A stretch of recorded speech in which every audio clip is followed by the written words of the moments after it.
नमस्कार, बहुत बहुत स्वागत है साथियों। दोस्तों, आज जो है आषाढ़ माह के कृष्ण पक्ष की एकादशी तिथि है, जो कि 17 जून दिन बुधवार को आ रही है।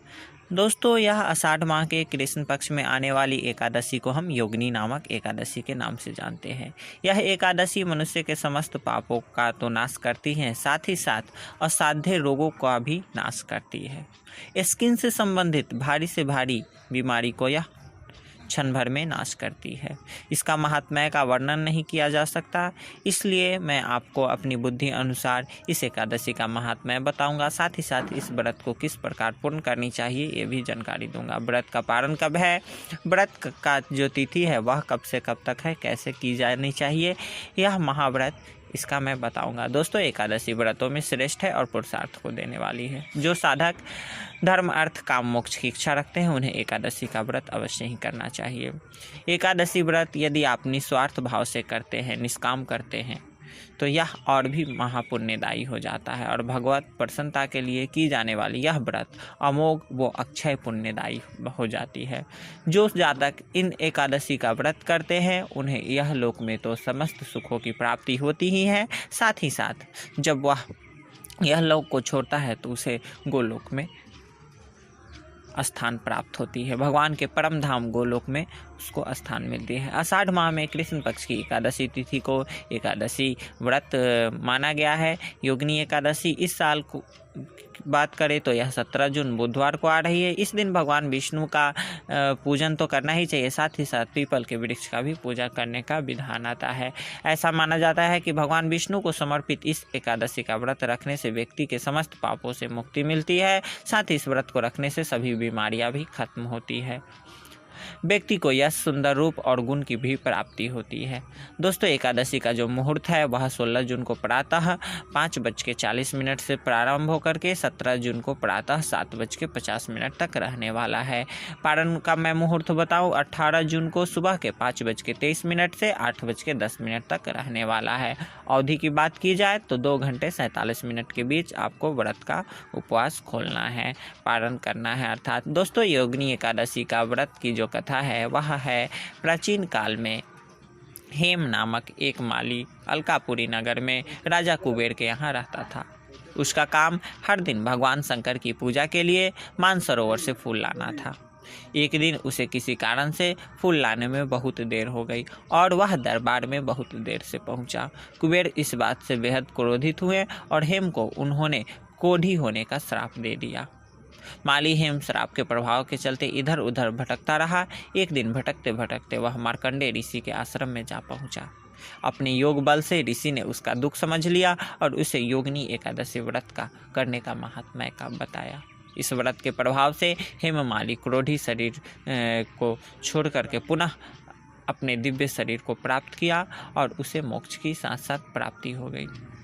एकादशी व्रत की महात्म्य का वर्णन नहीं किया जा सकता। जिस प्रकार हेममाली का कोढ़ जैसे महाभयानक पाप शरीर मुक्त हो गया, तो हम जैसे साधारण से मनुष्य के साधारण से पाप क्यों नहीं नष्ट हो सकते हैं।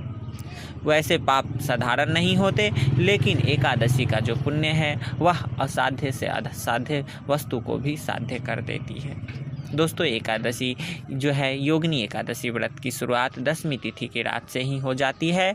व्रती को ब्रह्मचर्य धर्म का पालन करना चाहिए। 10वीं तिथि की रात को ही सादा भोजन ग्रहण करें, यानी कि सात्विक करें और ब्रह्मचर्य का पालन करते हुए अगले दिन अर्थात एकादशी के दिन सुबह सुबह ब्रह्म मुहूर्त में उठ करके प्रातःकाल स्नान आदि से निवृत्त होकर के भगवान भास्कर को अर्घ्य देते हुए व्रत का संकल्प करना चाहिए। फिर पीले वस्त्र धारण करें, पूजा स्थल की साफ सफाई करें, भगवान विष्णु की मूर्ति या तस्वीर रखकर उनकी पूजा अर्चना करनी चाहिए। शालिग्राम की यदि आप पूजा करते हैं तो बराबर ही फलदायी होता है। कुछ ना हो सके भगवान विष्णु पर एक तुलसी दल अर्पण अवश्य करें, लेकिन ध्यान दें कि इस दिन तुलसी का पत्ता तोड़ना निषेध बताया जा गया है। एक दिन पहले ही आपको तुलसी का पत्ता तोड़ करके रख लेना चाहिए, या फिर इस दिन यदि आपने नहीं ऐसा कर रखा है तो आपको गिरी हुई पत्तियां उठा करके ही पूजा के उपयोग में लाना चाहिए। भगवान नारायण की मूर्ति को स्नान आदि करानी चाहिए, उन्हें पंचामृत से स्नान कराए, बहुत अच्छी बात। और उसके बाद उन्हें चंदन का लेप लगा करके वस्त्र आदि इसे सुसज्जित करके पीले फूल फल आदि से सजाए, धूप दीप करे, तुलसी पत्र अर्पण करे, साथ ही साथ भगवान को भोग आदि अर्पण करके उनकी कपूर से आरती करनी चाहिए। और माता लक्ष्मी श्री हरि के मंत्रों का जाप आपको इस दिन करना चाहिए। हो सके तो विष्णु सहस्त्र नाम का पाठ करें, इस दिन भगवत गीता का अध्ययन करें, ये आपके लिए सर्वश्रेष्ठ रहेगा। इस दिन योगिनी एकादशी व्रत की भी कथा श्रवण आपको करनी चाहिए। इस दिन अन्न वस्त्र जूते आदि का दान करना सर्वश्रेष्ठ बताया गया है, यह आपके कल्याण की ओर ले जाता है। पीपल के पेड़ की पूजा अवश्य करनी चाहिए। व्रती केवल जल और फल ही इस दिन ग्रहण कर सकते हैं, अर्थात फलाहार व्रत करनी चाहिए। रात्रि में हो सके तो जागरण करें, चूँकि एकादशी व्रत में रात्रि जागरण का विशेष महत्व बताया गया है। इस प्रकार से शाम के समय में तुलसी वृक्ष के नीचे घी का दीपक जलाए, तुलसी वृक्ष की 11 परिक्रमा करें। शाम में जो है वो पीपल के नीचे भी आप घी का दीपक जला सकते हैं। दोस्तों, मन ही मन ओम नमो भगवते वासुदेवाय इस महामंत्र का यथासंभव जाप करें। माता एकादशी में अपना मन लगाएं, भगवान विष्णु का स्मरण करते रहें, माता लक्ष्मी का स्मरण करें, दोनों का चित्र अपने मन में बैठाएं।